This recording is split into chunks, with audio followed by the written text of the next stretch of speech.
Hello students, welcome. आज हम पढ़ेंगे bond enthalpy and Hess's law. अब बॉन्ड एंथैल्पी तो वैसे हमने पिछले लेक्चर में देखा था, लेकिन बॉन्ड एंथैल्पी से हम एंथैल्पी ऑफ केमिकल रिएक्शंस को फाइंड आउट कर सकते हैं। ठीक है, so enthalpy of chemical reactions calculated by using the data of bond enthalpy.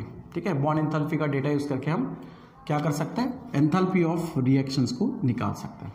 ठीक है, अब जब भी रिएक्शंस होगी, ठीक है, in any chemical reactions, chemical reaction जब होती हैं तो वहां पर क्या होगा, वहां पर रिएक्टेंट्स में बॉन्ड ब्रेक होते हैं और प्रोडक्ट्स बनते वक्त बॉन्ड क्या होते हैं, फॉर्म होता है। So in chemical reactions bonds are broken and form. ठीक है, ब्रोकन एंड फॉर्म।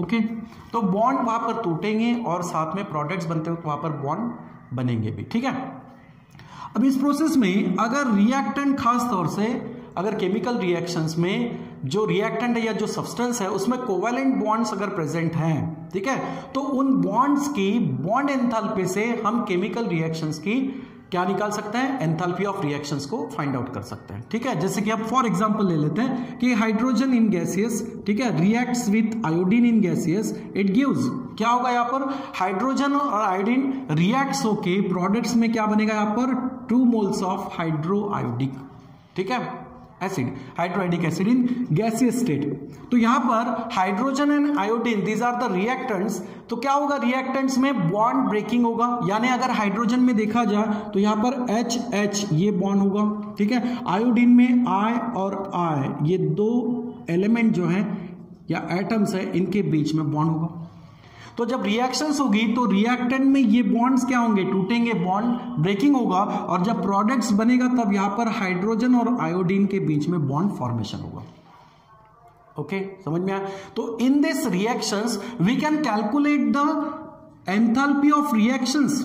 ठीक है, एंथैल्पी ऑफ रिएक्शंस को हम यहां पर फाइंड आउट कर सकते हैं bye knowing the values of bond enthalpies of this bond. ये जो बॉन्ड्स हैं इनकी बॉन्ड एंथैल्पी क्या है, अगर वो हमें पता है तो वहां से या उसका यूज करके हम एंथैल्पी ऑफ रिएक्शंस को फाइंड आउट कर सकते हैं। ठीक है, अब किस तरीके से होगा, यहां पर enthalpy of reactions is equals to algebraic sum of the enthalpies of reactant, enthalpy of reactant minus algebraic sum of the enthalpies of product, bond enthalpy specially क्या देखना है यहाँ पर, बॉन्ड एंथैल्पी। ठीक है, so bond enthalpy, algebraic sum of the bond enthalpies of reactants and algebraic sum of the bond enthalpies of products.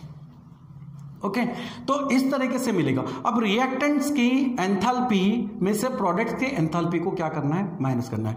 Reactant में जब bonds टूटेंगे, bond break होगा, तो बॉन्ड ब्रेकिंग के वक्त एनर्जी वहां पर क्या होगी, एब्सॉर्ब होगी। ठीक है, यहां पर एनर्जी एब्सॉर्ब किया जाएगा। तो रिएक्टेंट्स के एंथैल्पी से प्रोडक्ट्स की बॉन्ड एंथैल्पी को हम क्या करेंगे, सबट्रैक्ट करेंगे। अब ये अगर हम यहां अप्लाई करते हैं, इस इक्वेशंस के लिए अप्लाई करते हैं, तो क्या होगा, enthalpy of reaction equals to, यहां पर हम लिखेंगे algebraic sum of the enthalpies of reactant, है ना, enthalpy change of the reactant. तो क्या क्या रिएक्टेंट में, एक तो मिलेगा आपको यहां पर enthalpy of this bond, that's a hydrogen hydrogen. Okay, तो हाइड्रोजन बॉन्ड एंथैल्पी मिलेगा। ठीक है, रिएक्टेंट में और क्या है, यहां पर आयोडीन है तो उसका भी एंथैल्पी आपको ऐड करना है। ठीक है, तो हम यहां पर अलजेब्रिक सम ना लेते हुए यहां पर लिखेंगे standard enthalpy of, standard bond enthalpy of hydrogen plus standard bond enthalpy of क्या पर क्या मिलेगा, आयोडीन। ठीक है, ये तो हो गया रिएक्टेंट का। अब इस रिएक्टेंट्स की बॉन्ड एंथैल्पी में से प्रोडक्ट्स की बॉन्ड एंथैल्पी को सबट्रैक्ट करना है। तो प्रोडक्ट्स यहां पर क्या है, H है। अब इसमें बॉन्डिंग कौन सा हो रहा है, हाइड्रोजन और आयोडीन में बॉन्ड बन रहा है, तो इसका जो बॉन्ड एंथैल्पी होगा, ओके, बराबर bond enthalpy of HI bond, ये जो बॉन्ड एंथैल्पी होगी ये कितनी टाइम्स मिलेगी, यहाँ पर कितना मिल रहा है, यहाँ पर 2 मोल्स मिल रहा है, तो यहाँ पर क्या करोगे आप, 2 से मल्टीप्लाई करोगे। Okay, so enthalpy of bond enthalpy of the reactants minus the bond enthalpy of product, और हमने एक्चुअली समेशन लिया ही है। ठीक है, तो ये जो है, अगर इनकी बॉन्ड एंथैल्पी का हमारे पास डेटा है, ठीक है, if we know the bond enthalpies of that reactants and product, then we can calculate the enthalpy of reaction. ठीक है, तो इस तरीके से हम एंथैल्पी ऑफ रिएक्शंस को बॉन्ड एंथैल्पी का यूज करके निकाल सकते हैं, या बॉन्ड एंथैल्पी की वैल्यू अगर हमें पता है तो हम कैलकुलेट कर सकते हैं। ओके, अब इसके ऊपर न्यूमेरिकल्स हम आगे देखेंगे। ठीक है, अब देखते हैं हेसेस लॉ। ठीक है, Hess's law of constant heat summation कहते हैं इसको, ठीक है, Hess's law of constant heat summation, ठीक है, Hess's law of constant heat summation. अब यहां पर Hess's law of constant heat summation में क्या बताया गया है कि जब कोई केमिकल रिएक्शंस अगर होती हैं और वो एक स्टेप में होगी या फिर सेवरल स्टेप में होगी, इन दोनों केसेस में total change in enthalpy constant होती है, ठीक है। सो मतलब the chemical reactions, any chemical reaction, suppose chemical reactions is take place in one step और in several step, the total enthalpy change is same in both cases, ठीक है। तो जैसे फॉर एग्जांपल यहां पर मान लेते हैं कि ए रिएक्टेंट है and it gives product B, ठीक है, ए रिएक्टेंट बी में क्या हुआ, कन्वर्ट हुआ।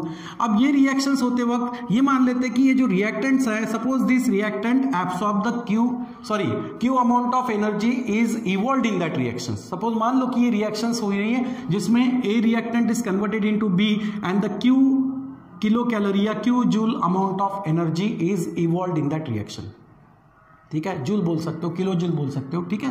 तो इतना एनर्जी मान लो यहां पर क्या हो रहा है, इवॉल्व हो रहा है। अब यही अगर रिएक्शंस दो स्टेप में होती है तो एक स्टेप में हो गया।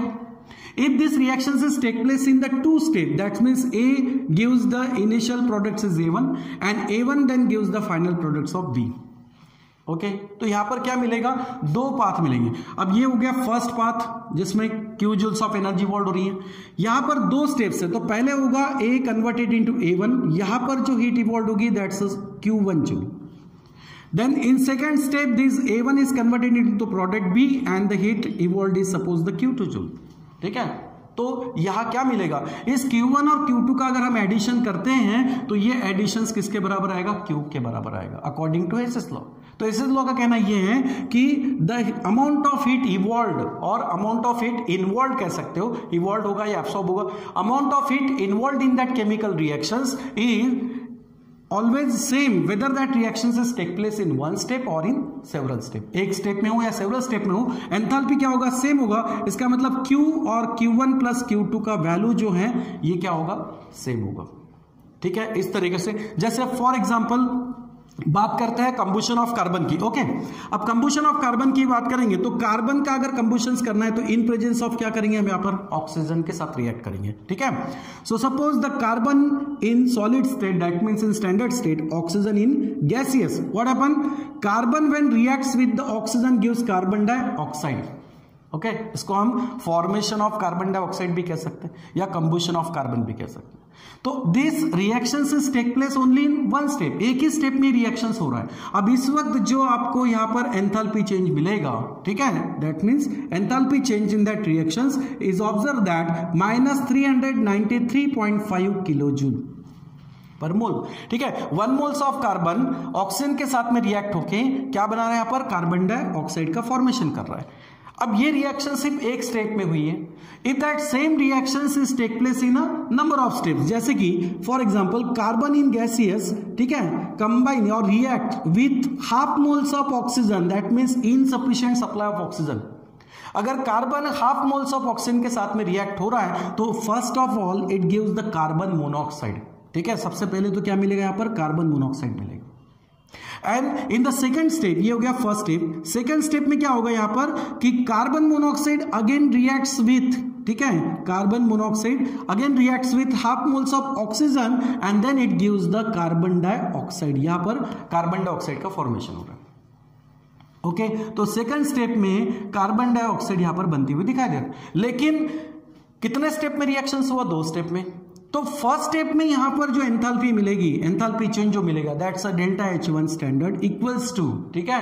ये अगर देखा जाए तो ये ऑब्जर्व होता है 110.5, हाँ, यहां पर ये होगा माइनस 110.5 किलो जूल, इतना यहां पर एनर्जी क्या हो रहा है, इवॉल्व हो रहा है, ठीक है। और सेकेंड इक्वेशंस में अगर देखा जाए that is delta H2 standard, ठीक है। इस इक्वेशंस में एंथैल्पी चेंज अगर देखा जाए तो कितना मिलेगा, टोटल मिलता है 393.5, उसमें से फर्स्ट स्टेप में हो गया माइनस 110.5 किलो जूल, ओके तो सेकंड स्टेप में यहां पर क्या होगा, कितना बचेगा यहां पर 3 देन 8 एंड 283 किलो जूल यहां पर एनर्जी लगेगी। ठीक है, किस केस में, जब कार्बन मोनोऑक्साइड ऑक्सीजन के साथ में बर्न होगा और कार्बन डाइऑक्साइड यहां पर बनेगा। एनर्जी लगेगी मतलब एनर्जी इवॉल्व होगी, लगेगी नहीं, हाँ यहां पर निगेटिव साइन है, सॉरी यहां पर साइन क्या है, निगेटिव है, इसका मतलब एनर्जी यहां पर इवॉल्व होगी। तो टोटल एनर्जी इवॉल्व कितना हो रहा है, -393.5 किलो जूल। उसमें से फर्स्ट स्टेप में एनर्जी इवॉल्व होती है -110.5 kilo joule and in the second step the energy evolve is -283 kilo joule. अब ये रिएक्शंस, ठीक है, that's a combustion of carbon, या फिर आप बोल सकते हो इसको फॉर्मेशन ऑफ कार्बन डाइऑक्साइड। ठीक है, अब इसको क्या कह सकते हो, फॉर्मेशन ऑफ कार्बन डाइऑक्साइड। तो फॉर्मेशन ऑफ कार्बन डाइऑक्साइड कितने स्टेप में हो रहा है यहाँ पर, एक सिंगल स्टेप में रिएक्शन होते हुए दिखाई दे रही है, सेकंड टाइम वो नंबर ऑफ स्टेप में हो रहा है। फिर भी अगर यहां देखा जाए तो delta S standard value in one step equals to the sum of values of delta H standards in that 2 steps. ठीक है, 2 स्टेप्स में जो यहां पर स्टैंडर्ड चेंज इन एंथैल्पी मिल रहा है उसका सम ये बिल्कुल इसके बराबर रहेगा। मतलब यहां पर 393.5 और यहां पर एडिशन किसका होगा, -110.5 and plus of -283 kilo joule, दोनों क्या मिलेंगे, सेम मिलेंगे। तो हेसेस लॉ का कहना यह था कि द केमिकल रिएक्शंस, ठीक है, या chemical change take place in one step और in several step, the total change in enthalpy is always same. ठीक है, या कांस्टेंट। अब जैसे कि ये जनरल हमने रिएक्शंस दिखाया था, ठीक है, इस जनरल रिएक्शंस में देखो क्या होगा, सबसे पहला फर्स्ट पाथ हमने देखा कि A गिव्स टू B। ठीक है, तो this is the path first, ये हुआ फर्स्ट पाथ।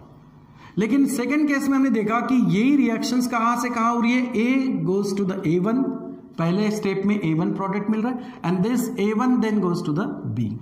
तो ये हो गया पाथ सेकंड, जिसमें 2 स्टेप आ रही है। ठीक है, it is the first step and it is the second step. तो ये जो हुआ ये हुआ सेकंड पाथ। अब फर्स्ट पाथ में एनर्जी इवॉल्व कितना दिखा हमने, Q, और इस पाथ में क्या दिखा, Q1 एंड Q2। हालांकि क्या रिजल्ट मिला, Q equals to Q1 plus Q2। इसका मतलब यह है कि एंथैल्पी पाथ पर डिपेंड करती है क्या, नहीं, एंथैल्पी पाथ पर डिपेंड नहीं कर रही है। इसका मतलब कि enthalpy change is not a path function, it is only the state function. ये क्या है, स्टेट फंक्शन है। एंथैल्पी चेंज ये सिर्फ डिपेंड करता है इनिशियल और final state of the substance. ठीक है, मतलब reactant and product state. So initial state and final state of the substance decide the enthalpy change. ठीक है, it is not depends on the path. समझ में आया? तो यहां तक कौन सा टॉपिक क्लियर हो हमारा, बॉन्ड एंथैल्पी। और बॉन्ड एंथैल्पी को यूज करके हम एंथैल्पी ऑफ रिएक्शंस को फाइंड आउट कर सकते हैं। और सेकंड थिंग हेसेस लॉ। ठीक है, अब ये हेसेस लॉ को भी हमने यहां देखा, इसका भी यूज क्या है, जैसे कि वहां पर हमने देखा बॉन्ड एंथैल्पी का एंथैल्पी ऑफ रिएक्शंस के लिए यूज होता है फाइंड आउट करने के लिए। वैसे ही हेसेस लॉ की अगर एप्लीकेशंस देखते हैं तो हेसेस लॉ ये एप्लीकेबल किसके लिए होता है, this law is applicable to calculate the change in enthalpy in a chemical reactions which was not experimentally found out। ठीक है, अगर या कोई केमिकल रिएक्शंस मान लो कि एक्सपेरिमेंटली उस केमिकल रिएक्शंस में चेंज इन एंथैल्पी नहीं निकाल पा रहे, तो हेसेस लॉ का यूज करके हम उसकी एंथैल्पी चेंज को निकाल सकते हैं। ठीक है, दूसरा ये हेसेस लॉ जो है ये एक्चुअली क्या है, हीट ऑफ फॉर्मेशन, या फिर आप उसको बोलते हो एंथैल्पी ऑफ फॉर्मेशन। ठीक है, एंथैल्पी ऑफ फॉर्मेशन हो गया या हीट ऑफ कंबशन। ठीक है, हीट ऑफ कंबशन या एंथैल्पी ऑफ कंबशन। ठीक है, तो इनको हम क्या कर सकते हैं, फाइंड आउट कर सकते हैं by using the Hess's law. So Hess's law is used to find out the energy of reactions, means heat of formation, heat of combustions. ठीक है, लाइक दिस। और जो केमिकल रिएक्शंस की एंथैल्पी एक्सपेरिमेंटली फाइंड आउट करना possible नहीं हो रहा है, ऐसे केमिकल रिएक्शंस के एंथैल्पी चेंज हम हेसेस लॉ को यूज करके फाइंड आउट कर सकते हैं। ठीक है, समझ में आया? तो ये 2 टॉपिक आज यहाँ क्लियर होते हैं। ठीक है, नेक्स्ट क्लास से या नेक्स्ट लेक्चर से हम न्यूमेरिकल्स को पढ़ेंगे। ठीक है, चलो, थैंक यू।